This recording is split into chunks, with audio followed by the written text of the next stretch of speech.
going to go ahead and get started. Welcome everybody to our monthly Climate and Health webinar series as part of the Society of Academic Emergency Medicine, Wilderness Medicine, and Climate Change and Health interest groups. I have the privilege of introducing our speaker this month, Dr. Jonathan Slutzman, and I will read his bio here. Dr. Jonathan Slutzman is an instructor in emergency medicine at Massachusetts General Hospital and Harvard Medical School. He holds a bachelor's in civil and environmental engineering from Princeton University, an intern engineer certificate from the state of New York, and a medical degree with distinction in disaster medicine from the Albert Einstein College of Medicine. Prior to a career in medicine, Dr. Slutzman was a consulting environmental engineer, completing projects in a variety of areas within environmental, health, and safety assessment. These included industrial facility audits, commercial and industrial site assessments, environmental life cycle impact assessments, and disaster management exercises. He has completed work on medicine and nuclear war, suburban flood hydrology, healthcare cost modeling, and environmental life cycle assessment of healthcare processes. His academic focus is on the costs, both financial and environmental, of healthcare. He is a founding member and chair of the Massachusetts General Brigham Clinician Sustainability Group, a past chair of our Society for Academic Emergency Medicine, Climate Change and Health interest group, as well as on the advisory committee of the Healthcare Without Harm Physician Network. So without further ado, he has been a mentor for many students and climate advocate without a doubt. So Dr. Slutzman, thank you so much for coming in to talk to us tonight. Thank you, Caitlin. It's really a pleasure, and I see we're not the largest group, so if people have questions or want to interrupt or aren't sure about something that I said, please feel free to ask, and we can kind of take side tracks as people are interested, so we can really make this as meaningful for everyone as possible. As Caitlin said, I'm at Mass General and Harvard with additional associate appointments and having to do entirely with environmental stewardship at the health system level. So we're going to talk today about environmentally responsible healthcare, both a little bit about the impacts of healthcare so that we can set the groundwork, and then tools for how we can study and then maybe even move the needle a little bit on how we're doing in our environmental performance. I do have one disclosure that I have received travel funding from 3M for some work, which has nothing to do with anything that we'll be talking about today. So I'm starting from the outset that obviously if you're in a webinar from the Climate Change and Interest Group and the Wilderness Medicine Group, that you are already in the large chunk of people who are activated and care about our environmental performance and the climate crisis. So some of this might be a little bit of a review, but that's basically the premise from which we're working. So let's think about healthcare. We know that climate change is real. We know that our environment is quite a bit polluted and it's affecting human health, but really I'm a doctor and I take care of patients. What does that have to do with it? And how can I really think about what I'm doing as being bad? I'm healing people, I'm saving their lives. And the reality is that healthcare is a really big contributor to our pollution problem. Let's look first at energy intensity. Healthcare is highly energy intensive. It is routinely the second most energy intensive commercial type building in the United States. You can see it's second only to food service on this chart that's put out by the US Energy Information Administration every few years. And then to make it even better, actually just this morning, I did a walking tour of the MGH commercial kitchen, which is quite impressive in what they do. So not only are we a healthcare institution, but at least at MGH, we are the busiest commercial kitchen in the Commonwealth of Massachusetts, producing 30,000 meals a day. So we are both healthcare and food service. So if there was any doubt about how energy intensive we are clearly at the top. Outpatient healthcare is not quite as energy intensive as inpatient healthcare, not surprising. It's not operating 24 hours a day. It doesn't necessarily have ORs that are a big energy draw, but it's still quite a bit higher than plenty of other things that we see. It's not so surprising that healthcare is a big impact. If you look at it economy-wide, the United States spends about 18% of its gross domestic product on healthcare. So you would expect us to be pretty large in a footprint, but remember, this is intensity that we're looking at. This is energy use per square foot. So so it's not an aggregate that we're so intensive. It's that we just are. We generate a lot of emissions. So let's look at our greenhouse gas emissions. These are, I want to say, from 2015, might be 2013. The numbers don't change a whole lot year to year. And it's the fraction of greenhouse gas emissions from each country on the planet. By far, China is the largest. They also have the most people.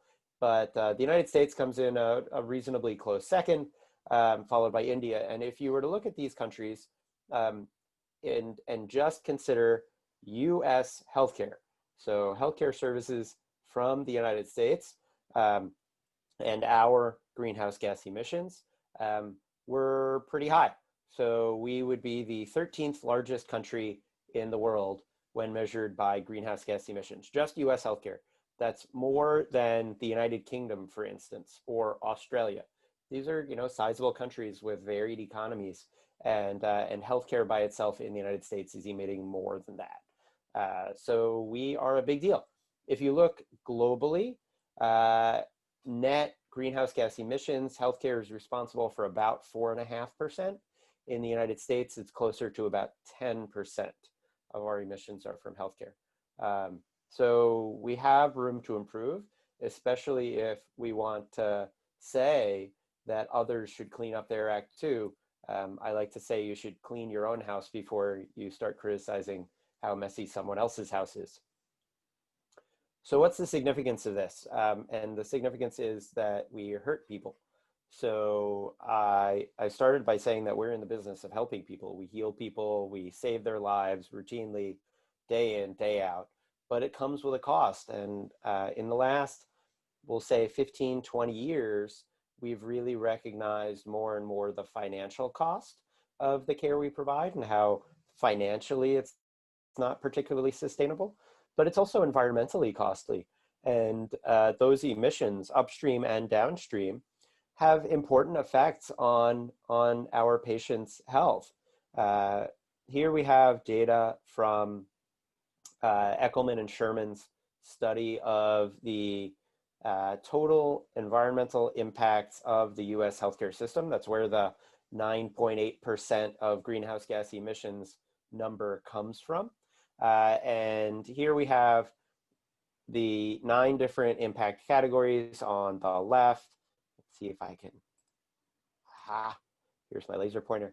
You have different impact categories: global warming, acidification potential, particulate matter, ozone depletion potential, photochemical ozone, ecotoxicity potential, human health, cancerous and non-cancerous effects, and eutrophication. So in each of these categories, we emit pollutants that have an impact, and then we can translate that to DALYs. And some of you might be familiar with DALYs, some might not. It's an economic measure, stands for Disability Adjusted Life Year.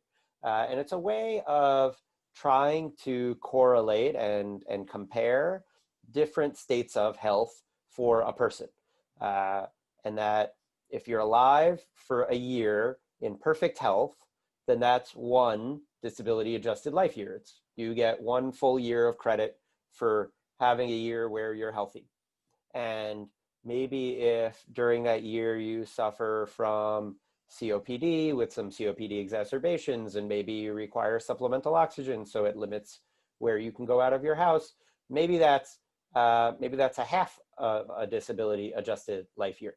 And the factors are derived from a number of sources, and they're standardized so that we can make those kinds of comparisons. So what Sherman and Eckelman did in their initial study was they said, okay, well, how many disability adjusted life years do we lose because of particulate matter. And if we're emitting 1 times 10 to the 9th kilograms of PM10 equivalents, then that translates to 435,000 disability adjusted life years, and so on for each of these effects. The ones with dashes are ones that just didn't at the time have good correlation, so they couldn't actually make that comparison. But you can see it adds up to at least initially a large number. So after this study, they went back after some more data were gathered, and they said, okay, well, we can now add in some disability adjusted life years for greenhouse gas emissions. And they based it on these 5 different studies to say, what are the number of disability adjusted life years lost for as a result of climate change. And they kind of did a little bit of a weighted average to add that back in. And here you see this dashed line at the top were the non-greenhouse gas emission disability adjusted life years. So that's these total from that last table right there.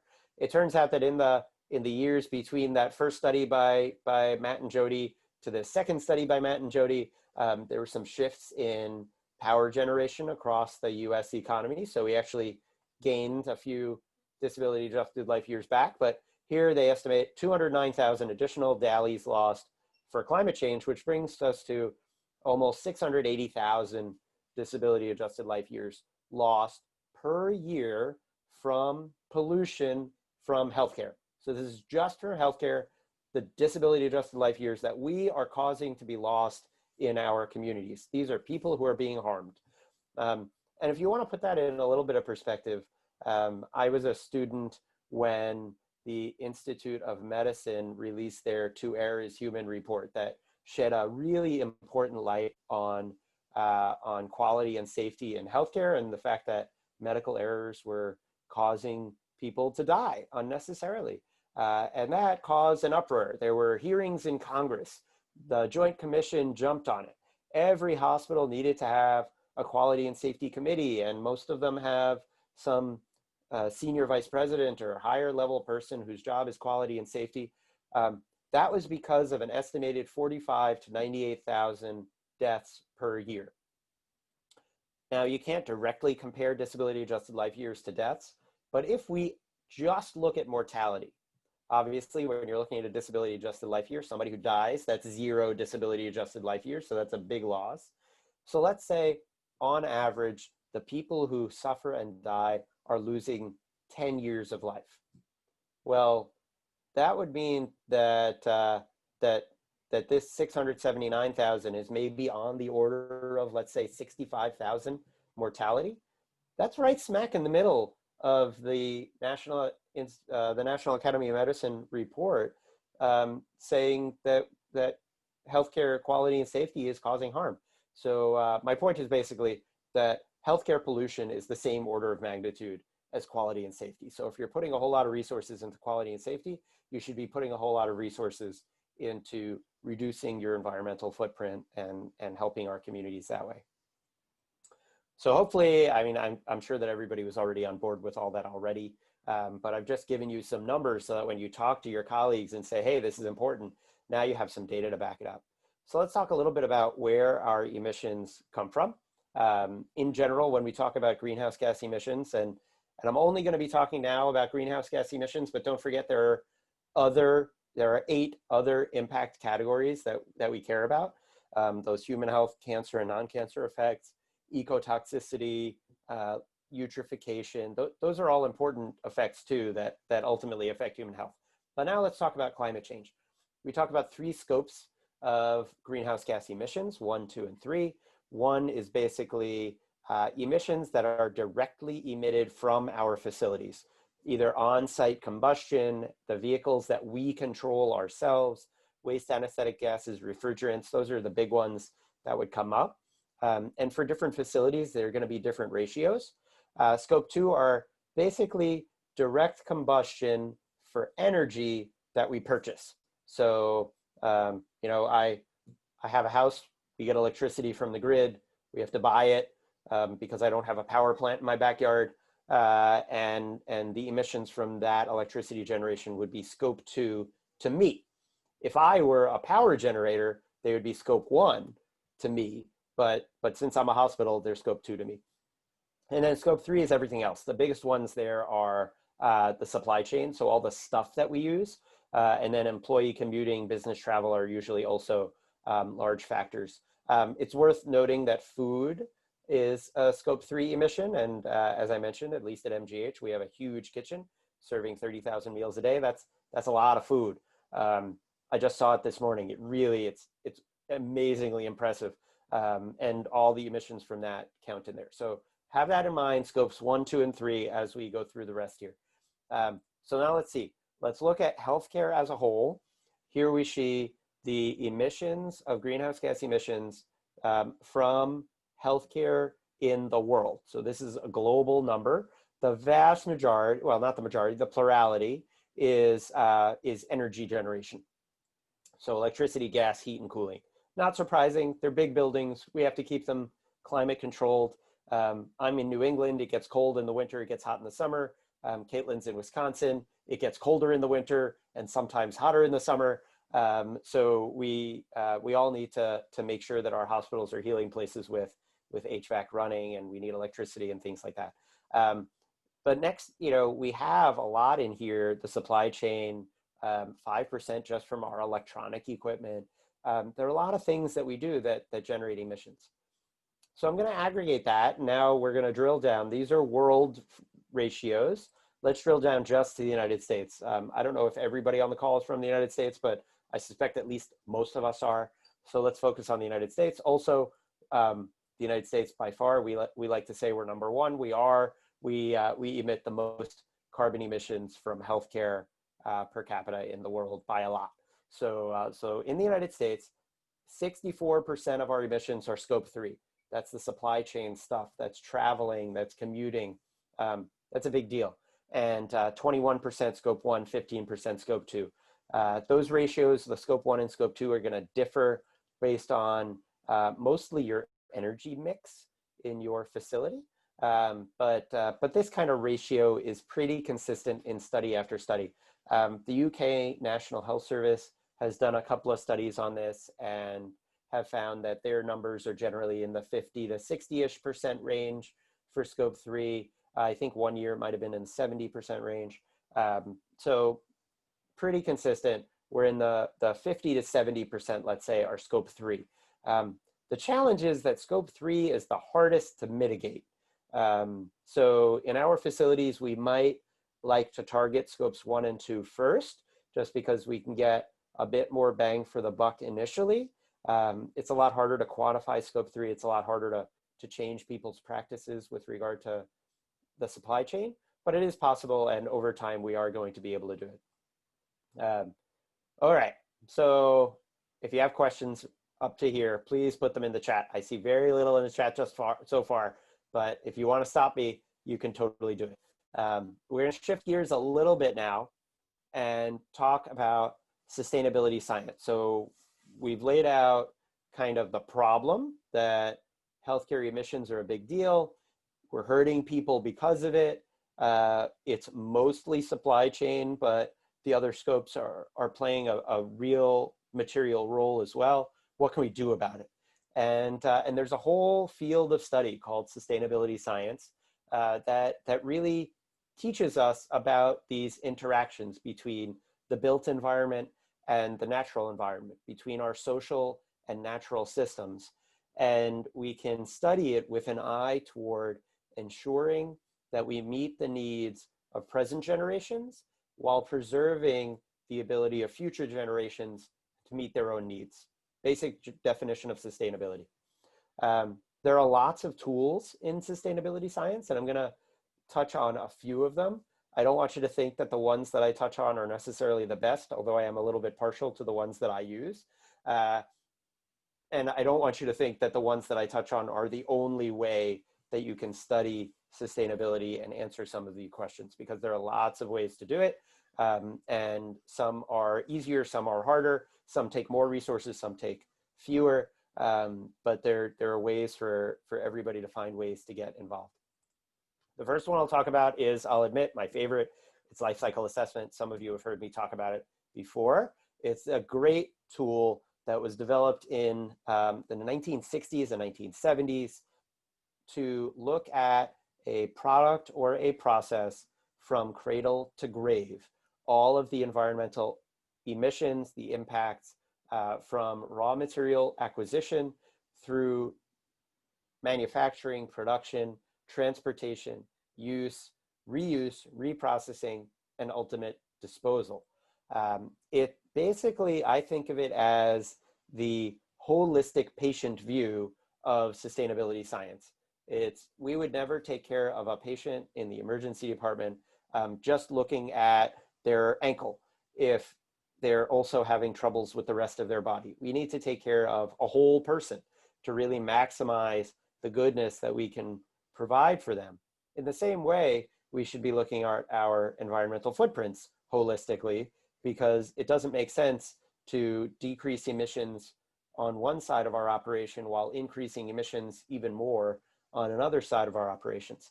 The atmosphere doesn't care which silo is generating the emissions. It just cares that they are in total being emitted. So life cycle assessment is a way to be able to quantify that, to be able to identify the interactions between different factors. The way that it's done is in 4 phases. The first is goal and scope definition. Basically, what are we looking to study and why? How are we drawing our system boundary? The next is a life cycle inventory analysis, where you look at all of the things going in and out of your system to identify what stuff are we making, how are we making it, where's it going, what kind of energy is needed, and so on. And then you translate those inventory numbers into an impact assessment. And that is a way to aggregate so that you get those, for example, 9 impact categories. And I say 9 impact categories because the most common characterization scheme used in North America has 9. But there are other schemes that have 13 or sometimes more, sometimes fewer. The key is that each one gets collapsed into its own unit that you could then make decisions about. Then the last is interpretation analysis, which obviously goes along the whole way as you're working on your study. So let's look a little bit at some life cycle assessments. Here we have the Eckelman and Sherman study on the total environmental impacts of the US healthcare system and the impact on public health. That's where the initial, I think it was 435,000 disability adjusted life years number comes from. And they looked at 11 years of data from 2003 to 2013. You might be thinking, wow, that's a lot of life cycle inventory data. And the answer of how they did it is using a technique called an economic input-output life cycle assessment modeling. It's a mouthful, so we'll just call it EIOLCA for short. And what it uses is, instead of what we'll call a process life cycle assessment, where you would take a product and you might take it apart and you might measure each component, like you might say, okay, this pen has a piece of metal, it's stainless steel, it weighs 1 gram, and it's got some polypropylene plastic, and that weighs 19 grams, and so on, and find out the emissions for each of those. In economic input-output, instead of using mass units, you're using an economic unit. In this case, they use dollars because it's the United States.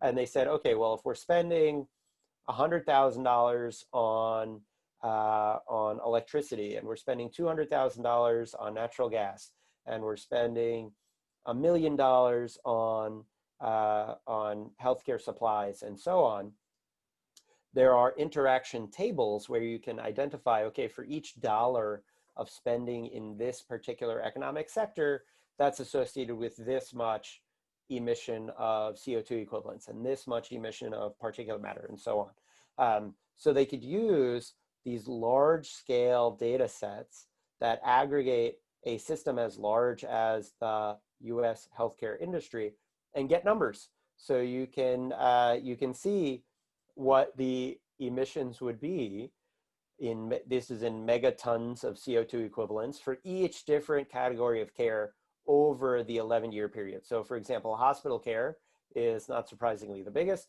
and it went from 184 megatons per year in 2003 to 238 megatons per year in 2013.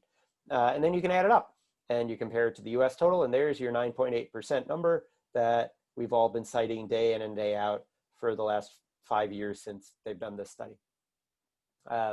And you can make pretty charts out of it where you basically just take those same data and put it in a chart so that people can see, look, it's going up.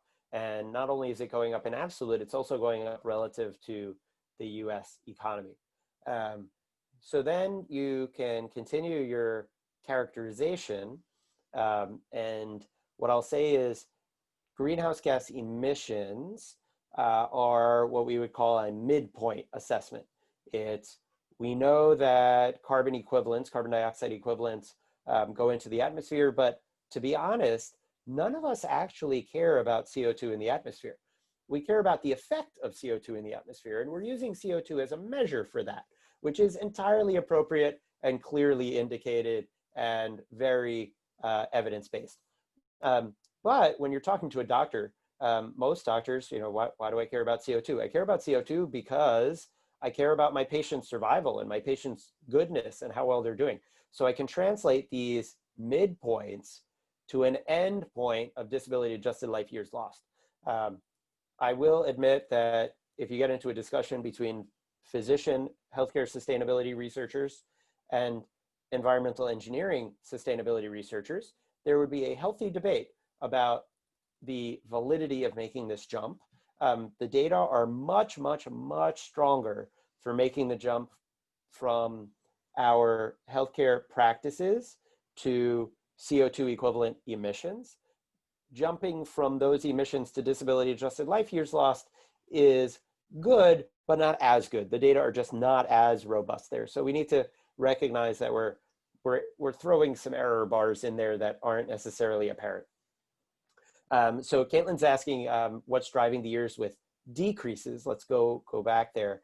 And what you'll see is overall, the aggregate number of emissions, the total amount of emissions from healthcare is, at least in this data set, monotonically increasing. There are no decreases per year, but there is an apparent relative decrease from 2009 to 2010, which is, I think, actually more a relative increase in 2009, probably mostly related to economic downturn in 2008, 2009 in the general US economy.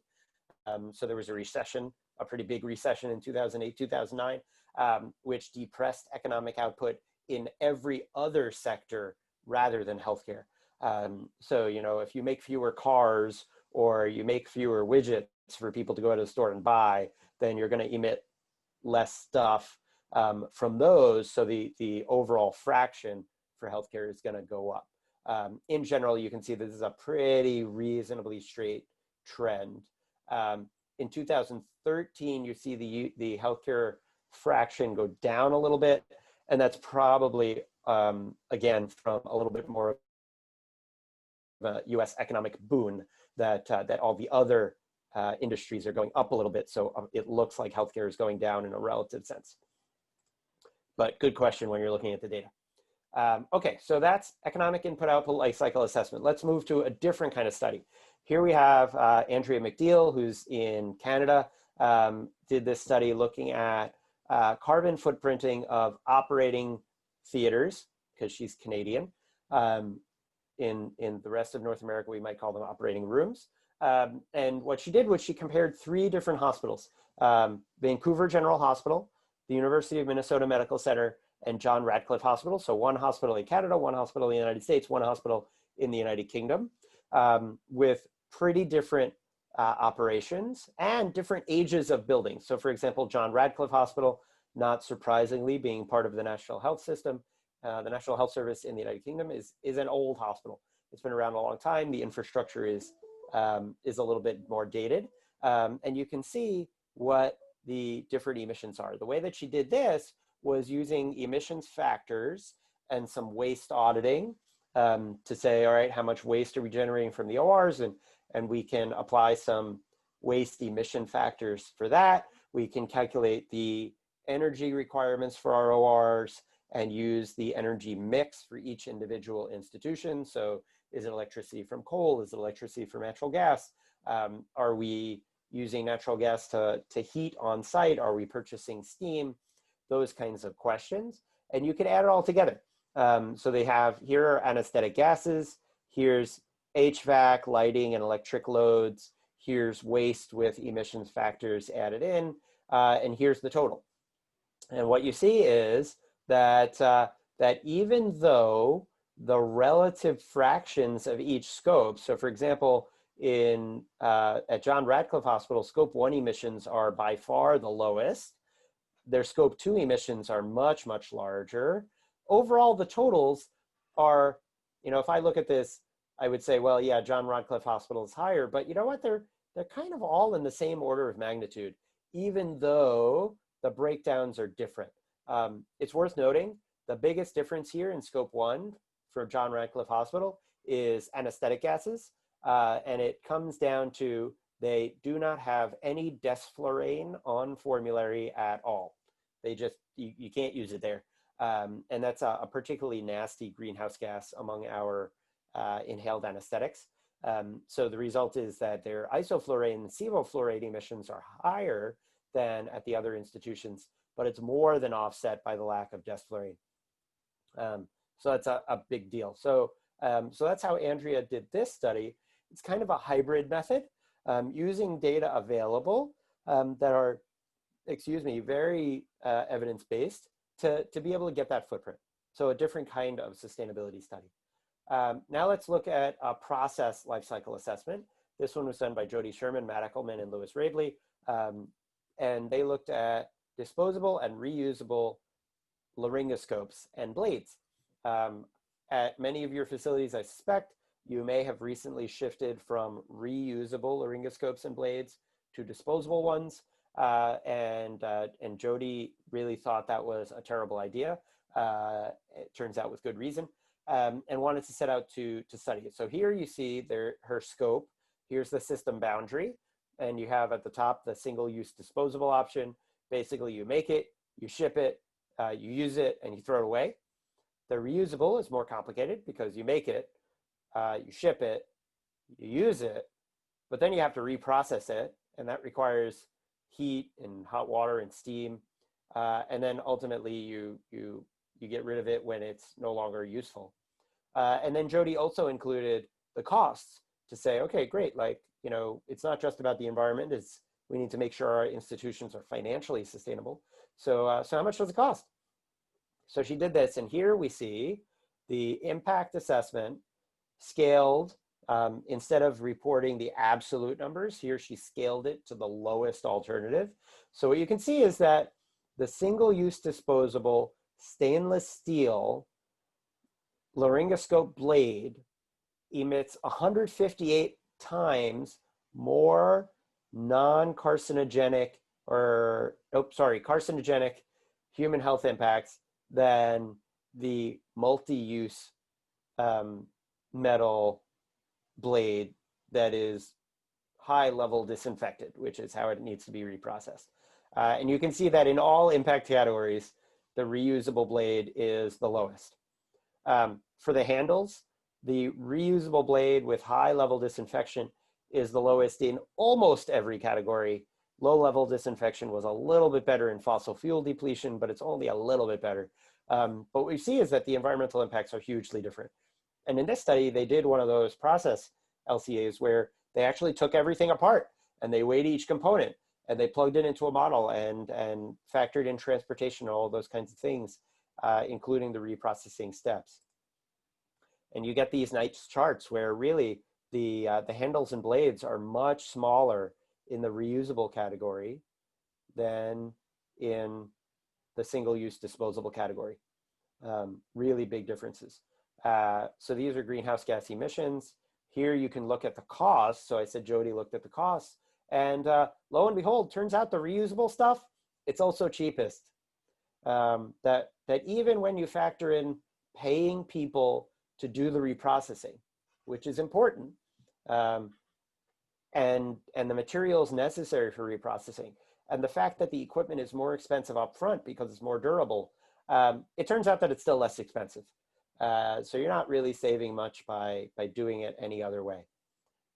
Okay, so that takes us out of life cycle assessment, and let's go to another kind of sustainability study. Let's look at waste auditing. People love waste auditing because on the scale of sustainability science, it's interesting, it's obvious, and it's actually not that hard to do. It's a little bit labor intensive, but it doesn't take fancy modeling software. It doesn't take a graduate degree.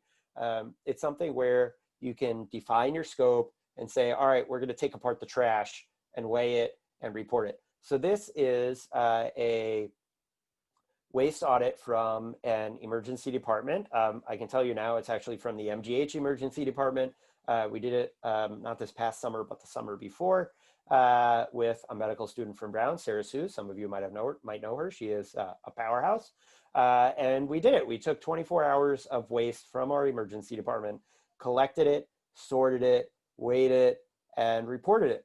And it turns out that in 24 hours, we generated almost a ton of waste, 670 kilograms of waste from one emergency department for one day. And you might be saying, well, it might have been a really busy day. Maybe it was a Monday. Nope, it was Friday. And it turns out that if you plot out our average volume and the average number of patient hours over the course of the year, it was actually pretty darn close to an average day for us. And so you can see that the vast majority of the waste that we produce is municipal solid waste or white bag waste or clear bag waste. We generated still about 10.5% of medical waste and a little bit of recycling.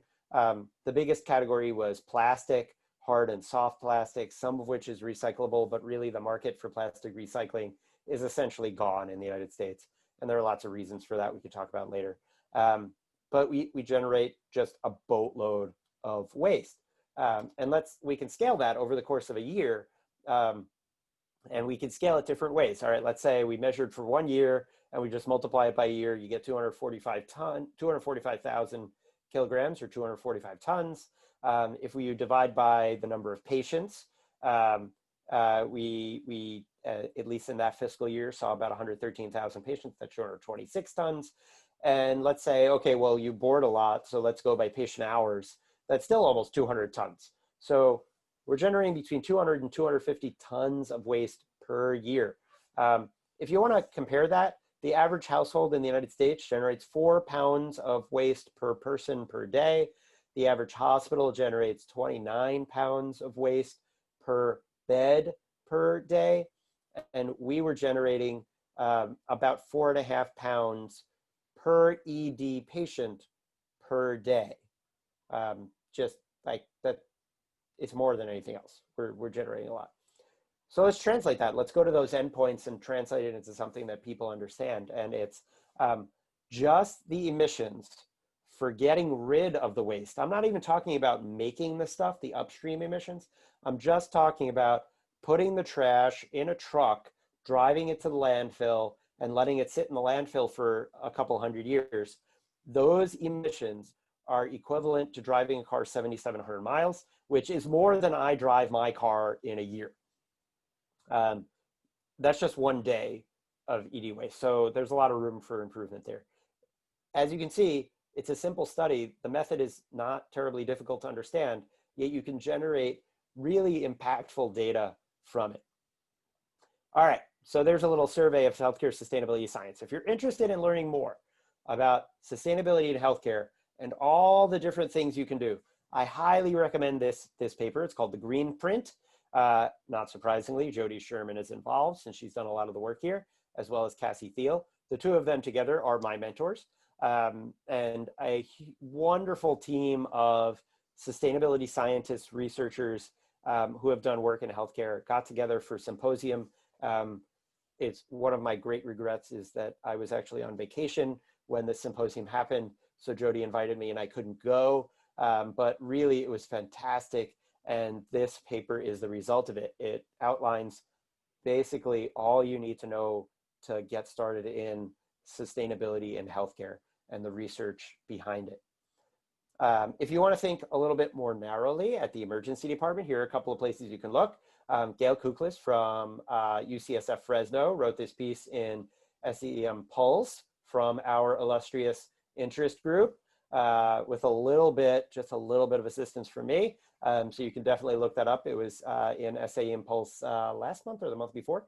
And then there's the Climate Smart ED, a primer in Annals of Emergency Medicine here this year that we wrote, and gives a little bit of an outline of how you can make changes in your own healthcare environment.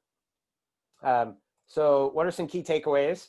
Number one, healthcare generates huge negative externalities. Economists love the term negative externalities in the form of pollution, and that hurts our people.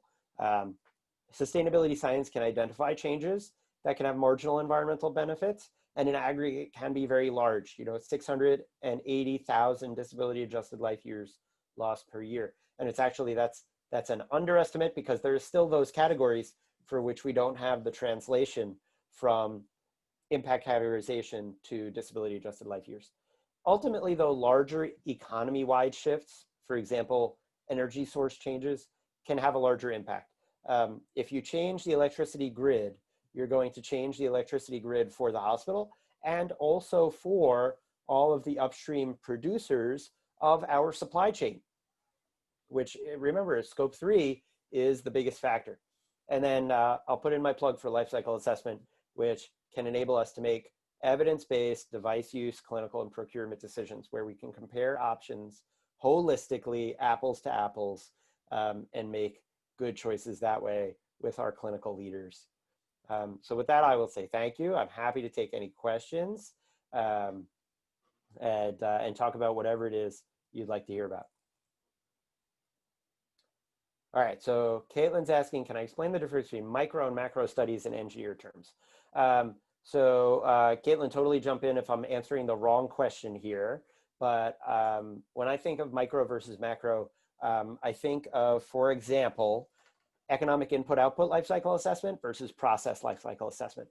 So process lifecycle assessment is really aimed at a relatively small, discrete thing. And it could be hip replacement surgery, the process for getting people hip replacements. It could be, for example, Jody's laryngoscope study. Here are two options that essentially provide the same clinical outcome, and we can compare them on a very micro scale.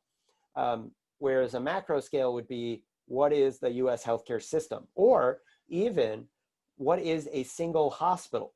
What is the environmental? Because we're about to do it for MGH in the coming year. And it's a really hard question to answer of how do you measure it? There are some pros and cons to economic input-output measurement. The biggest pro is that you can actually do large scale studies. You can take data for a whole economy sector or from a whole institution and plug it into a model without necessarily saying, okay, how many central line kits did we use? What's in a central line kit? What's it made out of? Okay, great. Now let's move on to pneumo boots. What are they made out of? How many do we use? I don't know how many individual components we at the hospital order and use, but it is easily in the six-figure range. There have to be over 100,000 different things that we use in the hospital. It could even be multiple hundreds of thousands of things. So trying to measure all of them and adding them together is just logistically impossible. You can't do it. And you'd spend so much time getting so little benefit. In general, when it comes to environmental engineering, we use the Pareto principle a lot, where for 20% of the effort, you get 80% of the answer. And there's a hugely diminishing return after that. I'll cue you into a little secret. We all drive on bridges all the time. I promise you that the engineers who designed those bridges did not get the design down to the nearest pound per square inch. It didn't happen. I know that because I studied civil engineering, and you just can't do it. So what they do is they throw in risk factors. They say, well, there's some uncertainty here, so we're just gonna multiply everything by 10, and that way we're sure that it's gonna work. And good news, it works. So we can do the same thing in environmental assessment as well, where we say, okay, we're going to put in 20% of the effort, get 80% of the answer, and then act on that, which is very hard for physicians and healthcare researchers to do, because you don't put 20% of the effort into a randomized clinical trial of a drug and get 80% of the answer. You want 100% of the answer. But the reality is that for these large scale studies, it's hard to do that. For the smaller scale studies, you can really drill down a lot more. And we still say that there are some components that are just de minimis. Generally, less than 5% isn't going to change your outcome. So, and you can see that certainly in a laryngoscope study, the differences were so large, and I can go back there, that these differences are so big that even if you're off by 5 or 10%, it's not going to make a difference. So that's kind of the difference between the micro and the macro. You know, a waste audit of the emergency department is micro, and a waste audit of a hospital might be more macro, where you're not going to open up each bag. All right, next question. And Caitlin, totally, if I didn't answer your question, then ask it again. Given the huge environmental footprint of food in hospitals, are you aware of anyone moving towards more sustainable diets in healthcare, i.e. less meat? Short answer, yes, absolutely. This is a big part of Healthcare Without Harm's program, and in practice, Green Health is working on it.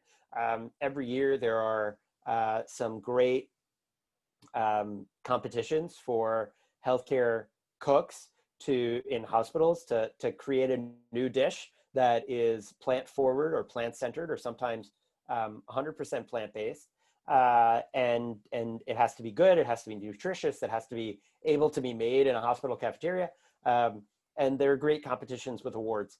I think the ones that are doing more are the usual suspects. So Kaiser Permanente, Cleveland Clinic. Actually, we at MGH are working on a little bit. Some of it has to do with market and what our patients are willing to be happy with, and what our employees and staff and visitors who purchase food in the cafeteria want to see. But we're actually shifting quite a bit more in making our food more sustainable in different ways. And it's not just about less meat, it's also things like antibiotic-free food. The single largest user of antibiotics in the United States is animal agriculture. So you can do things like stop buying antibiotic processed meats. And some of that is a quantity problem. We at MGH have been working for the last year to shift just our chicken purchases to antibiotic free. And the biggest problem, I kid you not, was not the price, because we were willing to pay for it. It was that no supplier could sell us enough of it every day, until now. So effective January 3rd, we're going to be 100% antibiotic free in our chicken. And then the next step is moving on to all the other meats, which again is a supply problem. The market is shifting. So there are definitely movements, and I think that our food service staff are in favor of it. One other factor we have to be careful about, though, and it came up in a meeting recently, is equity. That unfortunately the food economy, the food industry in our country is very much set up for calorie dense processed foods costing a lot less. Fresh produce costs more. And as we shift to plant-centered or plant-based diets, we run the risk of the food that we serve costing more. And we'd want to make sure that all of our people in all of our diverse communities are able to afford it. So I think that there are a lot of factors that need to happen, and a lot of shifts that need to happen at the same time to make it work. So it's not just about environmental sustainability, it's also about equity and inclusion and financial sustainability. So, but there are places that are working on it in food, and obviously it's a big factor in hospitals. All right, Hillary says, my presentation was awesome. You're too kind, Hillary. One, since you're my LCA guru, if you were to do away or replace 3 items in the ED in order to work towards a more green ED, what would they be? And do I know if anyone is looking at PPE waste in the ED during the pandemic? The second question is easier to answer, and that's yes. The reason that I know the answer is because I am doing it. I have a team of a few engineers and a resident and an MPH student who are all looking at a life cycle assessment of personal protective equipment. It's a little bit hard to do because it requires data sharing between manufacturers and reprocessors and vendors and us. And not surprisingly, sometimes they don't want to share all those data, but it is feasible and we are working on it. As far as what the PPE waste looks like, there was just a study out of, I want to say the NHS, the UK NHS, just a couple of weeks ago, where they didn't necessarily break down and do an LCA of the PPE, but they did a basically how much are they purchasing, and making the perfectly reasonable assumption that every bit of disposable PPE that they purchase ends up in the trash, because it does. And they quantified that. So I don't remember the exact numbers. Please just look it up and you can find it. So people are looking at it. It was something that came up at a very high level executive meeting at which I was a part last week, where somebody said, hey, wait a minute, we're throwing out a lot of PPE. And I said, yes, we are. And maybe we should adjust that. And it's worth noting, Robin Gunther is an architect. She does a lot in healthcare and sustainability work. And she has this great line that sustainable healthcare is resilient healthcare. That if you look at our supply chains and the challenges that we're facing during the pandemic, disposable PPE is harder to come by. And if you had reusable PPE and a local reprocessor, like a laundry for gowns, then the chances of you running out of gowns are much lower.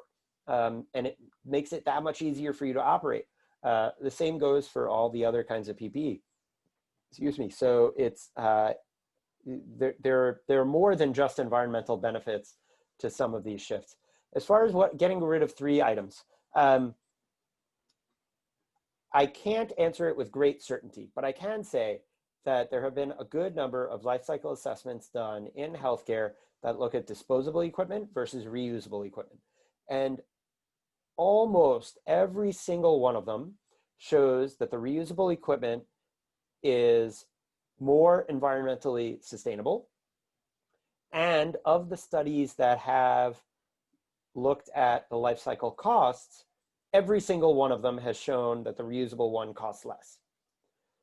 So in general, if you're going to target something, find something that you use a lot and is currently disposable and shift it to reusable, whether that's laryngoscopes and the blades and the handles, or PPE, or basins.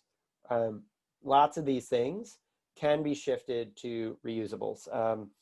There's a particular process life cycle assessment that, no joke, I have been working on for around 6 years. And it's not done yet, and it really should be done by now because it's not that complicated. And it's the lowly suture kit. You know, you have a patient with a laceration. It turns out that in US emergency departments per year, somewhere on the order of 3 million people have lacerations that need to be repaired. So we use a lot of kits. And when I was a resident, I rotated through 2 main hospitals. One of them had disposable kits. The other one had reusable kits. It made no sense because they were both owned by the same parent organization, but that's the way they operated. And I didn't understand why.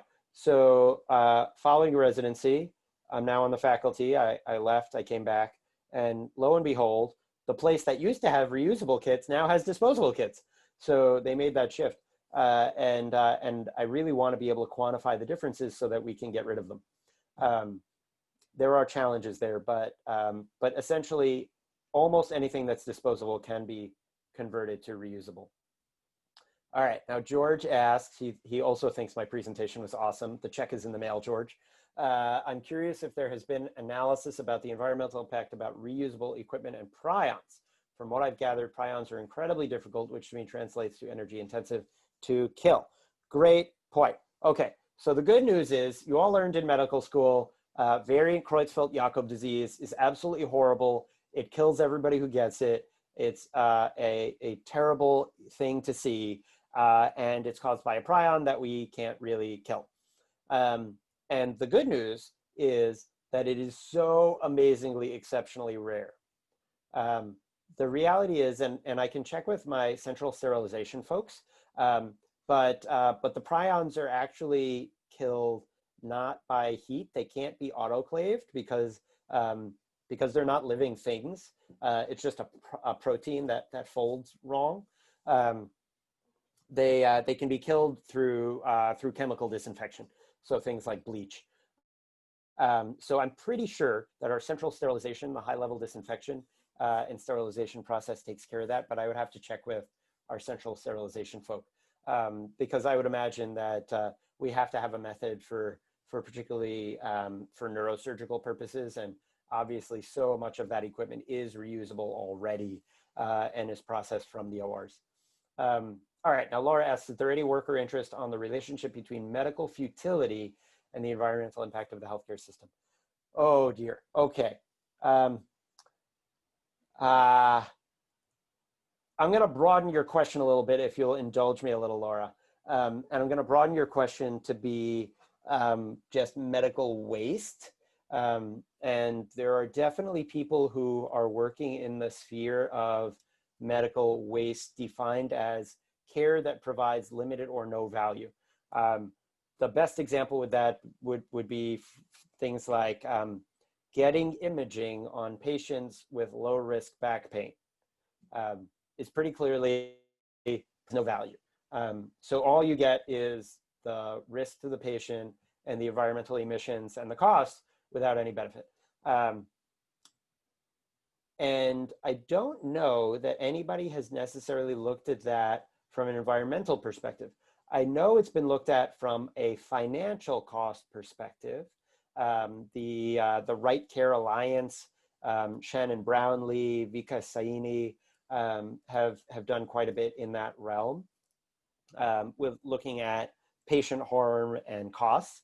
But I don't think anybody's really quantified the environmental impacts there. So so that might be an interesting angle and area of research if you're interested in doing it. I could maybe ask around if you send me an email. I could see if there are folks who might be willing to work with you on that if you don't have anybody nearby. But it's an interesting angle that I don't think many people have thought about. To be honest, I think that there's enough room for improvement in the care that does provide good value. Although I will say, I had a meeting recently that involved the CEO of our hospital, and after I spoke and people were asking questions about how we could reduce our environmental footprint, the CEO of the hospital basically said to the chief of radiology, you know, one way we could reduce our footprint is by getting fewer unnecessary MRIs, which is totally true. So I think there's plenty of room for reducing our impact in the valuable care and some of the less valued care without necessarily raising a specter of futility. I think that it's almost a third rail to start talking about like, well, we shouldn't do this because it's medically futile and it's environmentally impactful. Those kinds of discussions are really fraught with challenge. All right, I don't see any more questions in the chat, and it is now 59 minutes after the hour. I guess I will turn things back over to Caitlin.